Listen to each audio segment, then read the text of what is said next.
Paolo Von Schirach is president of the Global Policy Institute, focusing on international economics and industrial innovation. He's here with us. U.S. President, he was the first head of state to visit the new emperor, so that was a big deal, a 4-day visit. But we've kind of seen this movie before. He complained a lot about the trade deficit. We heard that with China. He's making the same complaint about Japan, wants them to buy more products. Where did you see the trade talks going? Not in any particularly good place. And I think, if this administration were a little bit more strategic, considering that they have focused so much on China, it would be nice, it would be smart, I would think, on their part to create a front, a united front linking the United States, Europe, Japan, possibly South Korea, and to say, okay, let's do common cause here. If we all share a certain, vision of China and what it does or what it shouldn't do, etc., well, then build your friendships and create a united front. Instead, that sounds like the TPP. Yeah, that's right. So instead, what we're doing is no TPP, and while we have this open front with China, then we have an open front with Europe, and now it seems with Japan, of course, the big issue is imports of cars from Japan, even though the number of vehicles imported has been reduced somewhat, and as the Japanese point out, many Japanese cars are actually made here in the United States, giving a lot of jobs to Americans. That doesn't seem to be enough for President Trump.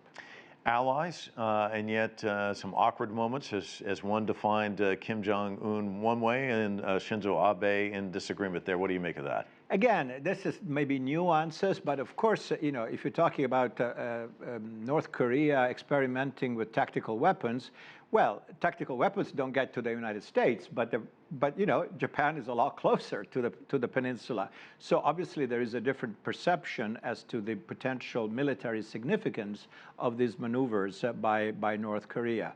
And so again, since not much progress has been made, and the Hanoi summit didn't do so well, as we all know, I can appreciate why Tokyo may view the situation in North Korea with a little bit more apprehension than Washington. Yeah, even the Washington Post had the headline, still angling for a deal. Trump backs Kim Jong-un over Biden, Bolton, and Japan. So he's kind of staking out this position, which is not unlike how he's done in the past, where perhaps a trusted advisor like Bolton says one thing, Mike Pence says one thing, the Secretary of State says one thing, and he says something else, which brings me to Iran. And he seemed to kind of soften his stance there, saying that he backed Abe's attempts for talks with Iran. He said he does not want regime change. Kind of, it had a tough tone earlier. He seems to be softening it. What do you make of that? Who knows, really?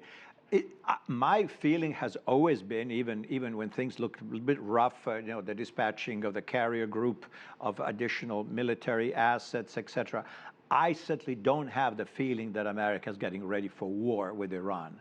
And therefore, the softening of the tone, is kind of in line with this analysis. And coming to Japan, since Japan has open lines of communication with Tehran, it's not unlikely that maybe even in the context of this visit, something may have been discussed for the Japanese government to act somehow as a mediator, as a messenger, if nothing else, trying to bring something to Tehran, even though I am not sure that under the present circumstances, there is a room for direct new negotiations, which is the aim ostensibly of the Trump administration, to put a lot of pressure on Iran so that they'll be ready to renegotiate a better, a more suitable, according to America, nuclear deal. The better deal is what he's always angling for. Well, thanks so much, Paolo Von Schirach. You're welcome. Thank you.